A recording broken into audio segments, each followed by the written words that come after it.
Assalamualaikum warahmatullahi wabarakatuh. Salam sejahtera bagi kita semua. Shalom. Perkenalkan, nama saya Ervina Rumpakwakra. Saya merupakan dosen di program studi teknik kimia jurusan teknik geologi Fakultas Teknik Universitas Patimura. Video ini saya buat sebagai salah satu syarat dokumen pernyataan diri dosen dalam unjuk kerja Tridharma Perguruan Tinggi Sertifikasi Dosen 2025 gelombang pertama. Pada kesempatan ini, saya akan memaparkan mata kuliah di program studi teknik kimia yaitu proses pemisahan 1. Mata kuliah ini diampu di semester genap tahun ajaran 2024-2025. Selama perkuliahan berlangsung, tatap muka yang dilaksanakan sebanyak 16 kali yang terdiri dari 14 kali tatap muka pengajaran, 1 kali tatap muka untuk ujian tengah semester, dan 1 kali tatap muka untuk ujian akhir semester.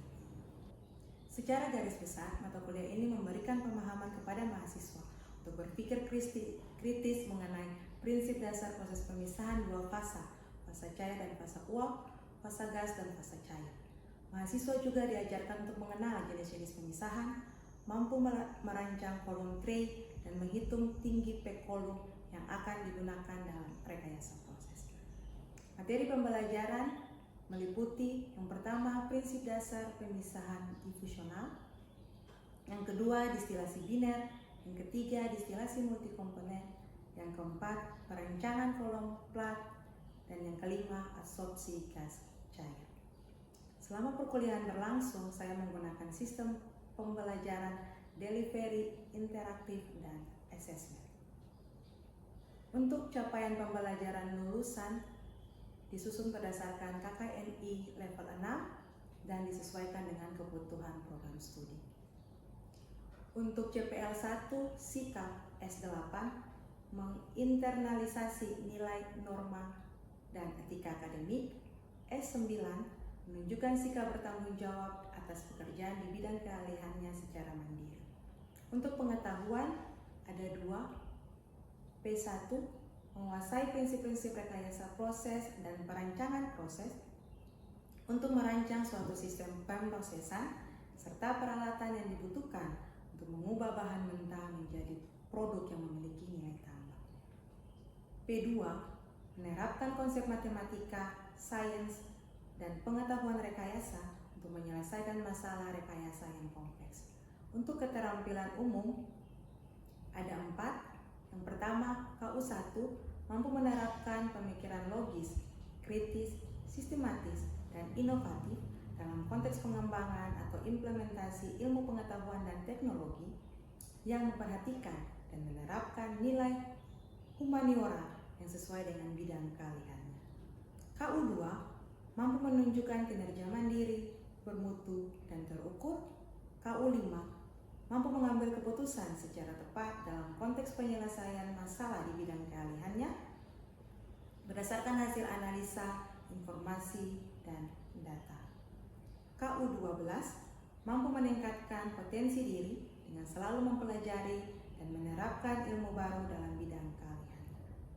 Ada 1 keterampilan khusus, KK3 mampu memberikan alternatif solusi untuk menyelesaikan permasalahan rekayasa kompleks pada proses dan sistem pemrosesan dengan memperhatikan aspek ekonomi, kesehatan, dan keselamatan publik dan lingkungan.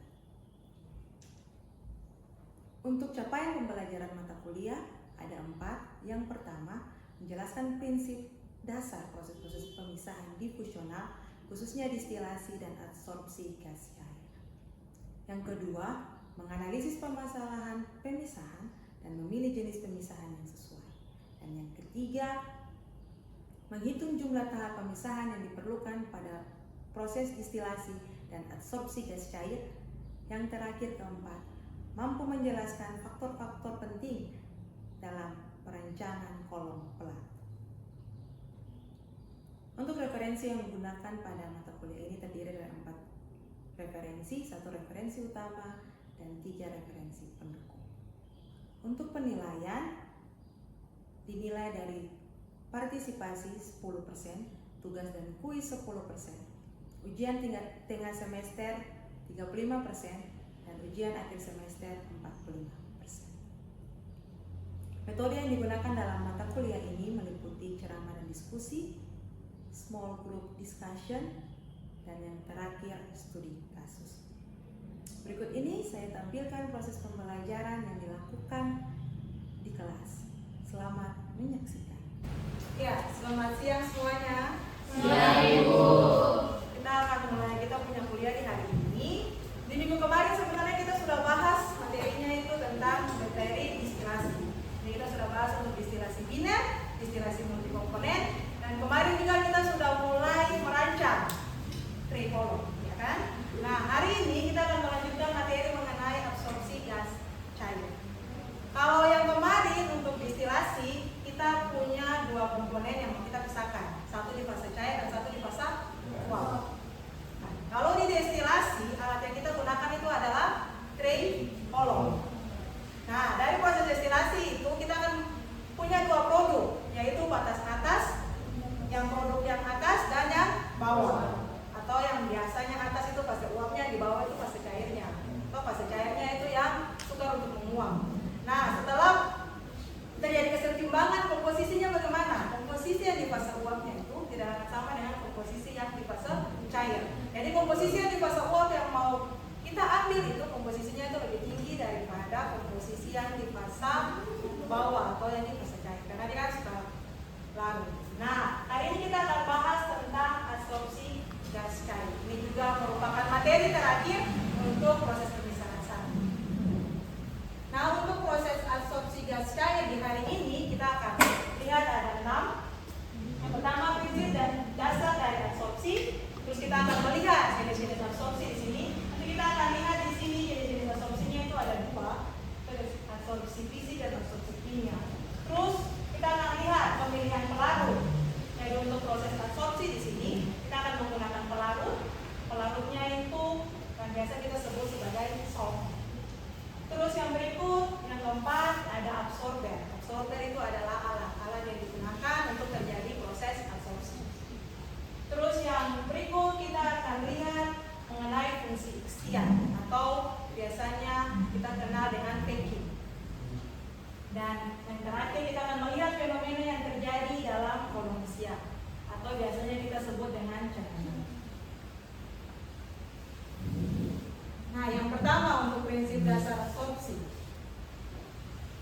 Kalau proses absorpsi yang biasa kita lihat dalam kehidupan sehari-hari itu seperti apa? Ini, menurut ini. Menurut saya akuarium sama minuman bersoda. Iya, betul sekali dengan approach seperti ini. Satunya itu adalah akuarium. Jadi kalau misalnya kalian lihat di akuarium, di bagian bawah itu biasanya itu dikasih alat yang namanya aerator. Nah, kalau aeratornya di situ biasanya itu ada gelembung-gelembung. Kalau kalian perhatikan tuh ada gelembung-gelembung yang naik. Kalau di permukaan akuarium itu kan dia kontak langsung dengan atmosfer. Oksigennya itu berada di bagian atasnya saja. Sedangkan di bagian bawahnya itu oksigennya kurang, sehingga dengan bantuan aerator, dengan bubbling yang tadi, oksigen itu akan juga di bagian bawah, dia akan berdistribusi atau terdispersi di bagian akuariumnya, sehingga ikan yang di bawah juga sudah memiliki oksigen yang cukup untuk prosesnya. Sedangkan kalau misalnya untuk minuman bersoda, kalau misalnya kalian buka, itu tiba-tiba kayak gitu. Tentu ada gasnya di situ, apalagi kalau misalnya kalian kocok. Kalian kocok itu ketika kalian buka langsung, besar sekali. Nah, itu tuh ada gas yang dimasukkan di situ. Kenapa gasnya ada di situ? Karena kelarutannya itu rendah, sehingga tekanannya itu harus tinggi.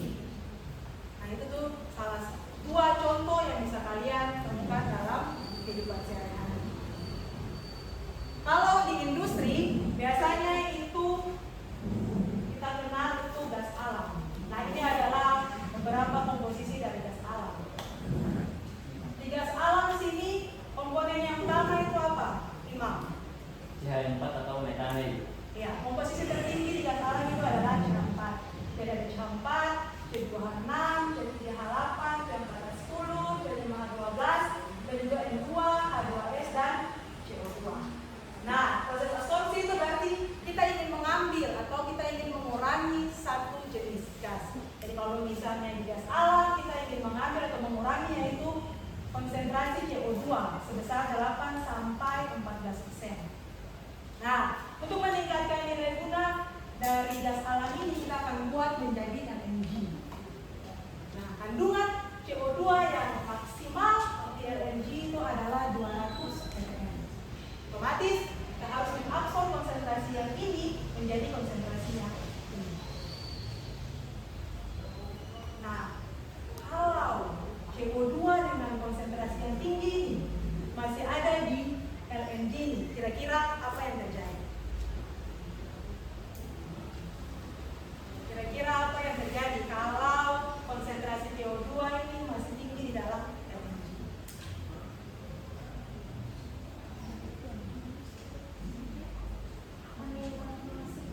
Ya, berikan approach untuk Sabrina. Kalau misalnya gas alamnya itu mau kita salurkan ke tempat yang lain, biasanya kita menggunakan pipa. Nah, kalau misalnya konsentrasinya masih tinggi, bisa jadi pipanya menjadi korosi. Terus satu lagi yang lain, ketika konsentrasinya masih tinggi, berarti nilai bakarnya LNG itu akan menurun. Nah, salah satu proses untuk mengurangi konsentrasi itu dengan absorpsi gas cair. Jadi, kita punya kandungan gas alam nih, CO2 salah satunya, kita kontakkan dengan solvent. Solventnya itu kita menggunakan larutan amin. Ini, dan ini, atau yang lainnya. Kita juga bisa menggunakan NaOH. Nah, ini. Jadi misalnya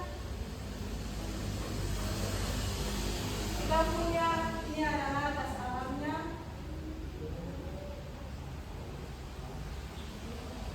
Dan ini adalah solvent. Jadi untuk terjadi proses perpindahan itu kan harus ada kontak. Jadi kita akan mengkontakkan gas alam ini yang CO2 ini, kita akan kontakkan atau akan kita absorb dengan menggunakan solvent, monoetilen amin atau dietilen amin, sehingga akan terjadi proses perpindahan. Dan pada sampai kesetimbangan, konsentrasi CO2 yang kita harapkan itu akan maksimal 200 ppm.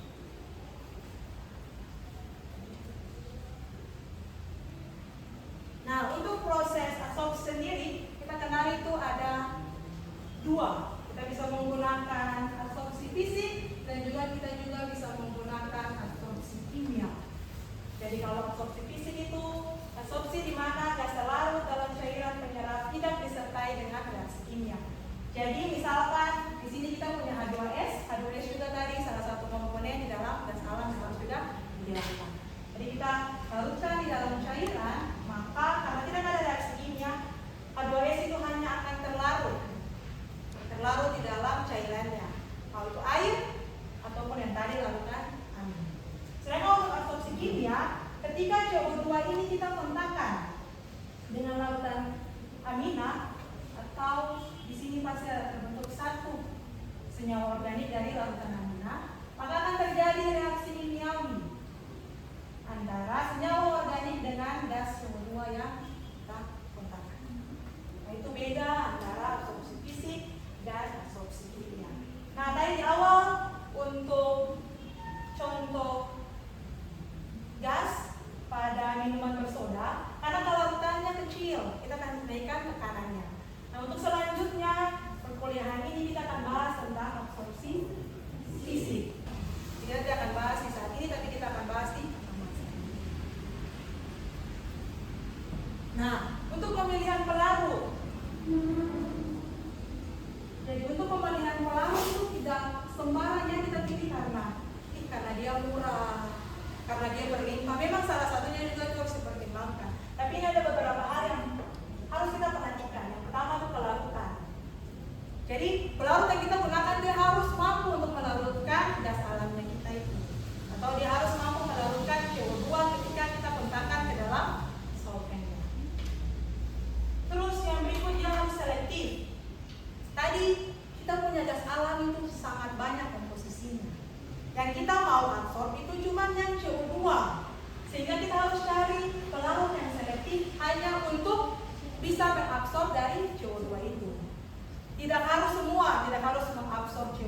CH4-nya tadi, C2H6-nya tadi. Tapi kalau memang dia melakukan tapi hanya sedikit saja, lebih banyaknya dia harus selektif terhadap CO2. Terus yang berikut, viskositas yang digunakan itu haruslah yang rendah, sehingga dia akan meningkatkan laju absorpsi. Yang berikut, korosivitas.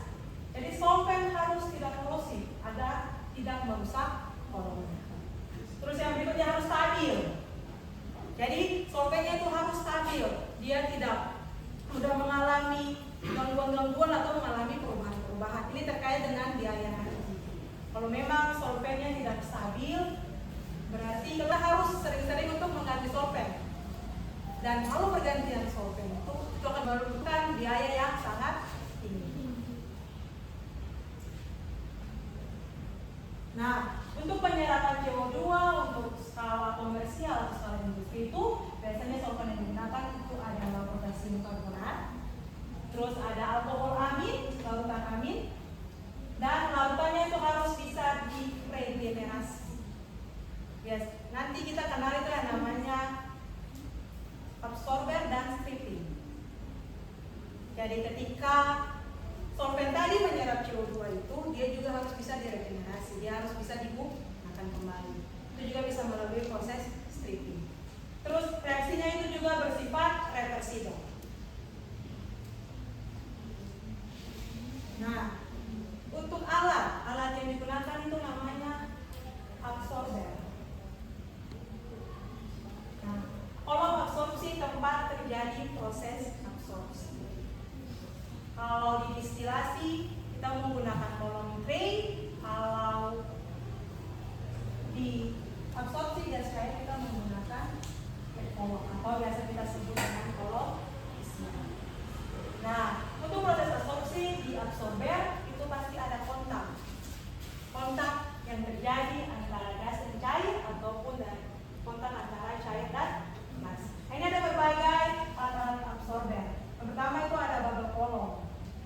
Jadi di bawah sini tuh nanti ada plat yang bolong-bolong, terus nanti di sini ada gasnya yang kedua.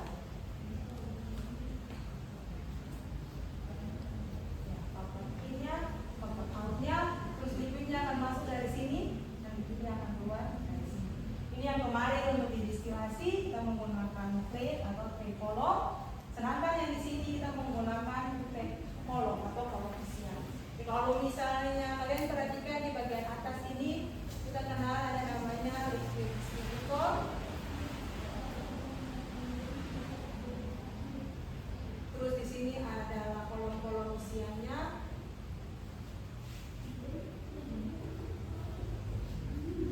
Juga ada kolom isian. Jadi di antara di sini biasanya ada yang namanya redistributor. Ya, kita akan lihat lebih lanjut. Nah, ini adalah pack kolom atau biasa kita sebut dengan kolom isian. Jadi kita punya gasnya itu akan masuk lewat bawah dan liquidnya itu akan masuk lewat atas. Biasanya kita kenal dengan istilah hunter current. Gasnya akan masuk, liquidnya dari atas. Di sini adalah distributor, atau yang tadi saya bilang liquid distributor. Jadi dengan adanya liquid distributor, liquid yang tadi cairan, solvent yang mau kita gunakan itu, dengan bantuan liquid distributor, dia akan tersebar merata ke semua pack kolom atau ke semua isian kolom, sehingga akan meningkatkan kontak antara gas dan liquid. Nah, proses ini berlangsung terus menerus sampai pada keseimbangan. Nah, di bagian bawah sini ada yang dikenal sebagai packing support. Fungsi isian itu memperluas permukaan kontak antara gas cair dan memudahkan perpindahan massa solut dari gas ke cairan. Jadi itu merupakan salah satu fungsi dari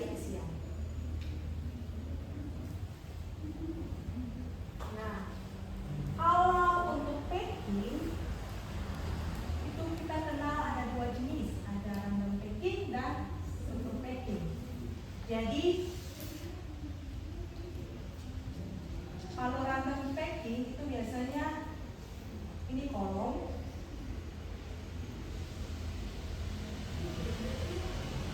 Dia di sini biasanya itu berbentuk silinder yang tidak beraturan, yang kita susun bertumpuk-tumpuk di bagian sini.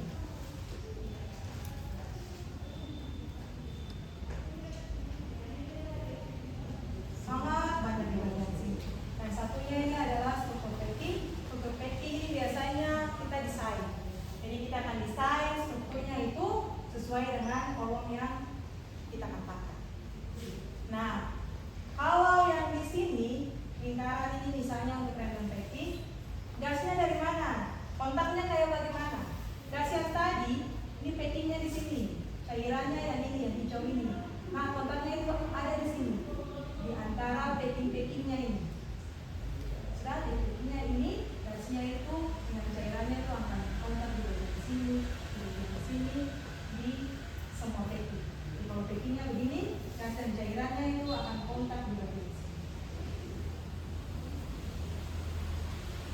Nah, packingnya yang tadi ini, dia akan memberikan luas kontak yang tinggi antara gas dan cairan, dan juga tidak harus bereaksi. Jadi pemberian packing juga kita harus lihat. Usahakan packing yang kita pilih ini, polymisiannya itu tidak bereaksi dengan solvent maupun juga dengan gas. Tapi ada fenomena yang terjadi, yaitu kita sebut dengan channeling. Jadi kalau kolomnya digunakan terus menerus, packingnya ini kita gunakan terus menerus, biasanya itu akan ada rongga-rongga di antara sini. Sudah? Jadi ketika liquid distributornya, cairannya solvent tadi itu kita semprot masuk ke sini, karena ada rongga sehingga cairannya itu mungkin hanya melalui yang sini saja. Jadi yang di bagian sini itu tidak ada atau tidak terkena dengan cairannya. Sedangkan proses absorpsi berarti harus ada kontak antara semua ini, sehingga di sini akan dipasang redistributor liquid. Sehingga kalau misalnya sampai di sini tidak semua terserap, ketika sampai di sini kita tambahkan yang lain, maka diharapkan semua yang di bawah ini semua akan terkena dengan liquidnya. Oke, itu sementara yang bisa saya sampaikan. Ini ada tugas yang harus kalian selesaikan dan akan dikumpulkan di minggu depan. Tugas ini menjadi syarat masuk kelas. Jadi bagi siapa yang tidak mengumpulkan tugas ini, dia tidak diizinkan untuk masuk kelas. Nah, tugasnya itu yang pertama, kalian harus melihat jenis-jenis dari packing support dan kegunaannya. Jadi kalau yang digambar berarti packing supportnya di dalam kolom adalah di bagian bawah. Packing support ini untuk mendukung sebagai penyangga, kolomnya di sini, isiannya di sini. Oke. Terus yang berikut untuk liquid distributor, itu ada berbagai jenis. Jadi kalian bisa lihat jenis-jenisnya apa dan kegunaannya apa. Terus ada juga random packing. Jadi kalian cari jenis-jenis random packing yang akan kalian gunakan di dalam kolom absorpsi. Jadi mau bentuknya kayak bagaimana, mau begini, nah kalian bisa lihat jenis-jenisnya. Oke, mungkin itu materi dari saya yang perlu saya berikan. Ada yang ingin bertanya? Saya persilakan. Saya Bu. Ya, silakan Imam. Di sini Bu, saya ingin bertanya itu bagaimana fungsi absorpsi dalam industri Bu? Ya, terima kasih. Kalau proses absorpsi yang tadi kan kita ingin memisahkan CO2.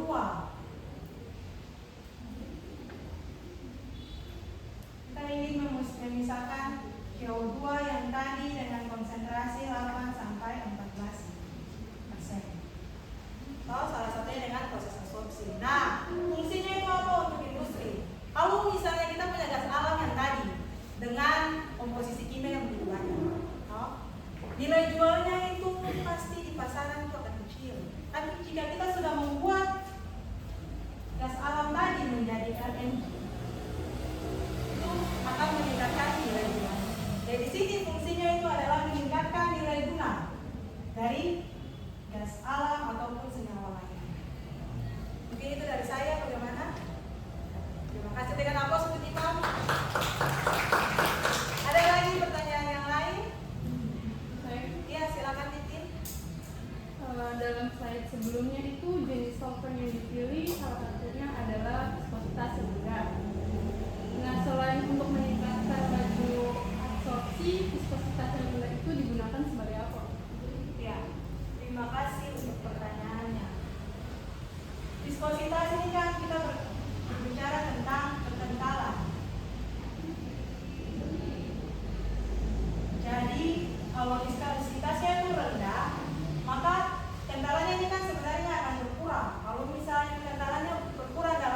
akan lanjut tentang kesetimbangan gas cair. Setelah itu juga kita akan mulai kajian soal bagaimana kita akan menghitung tinggi kolom, HTP-nya kayak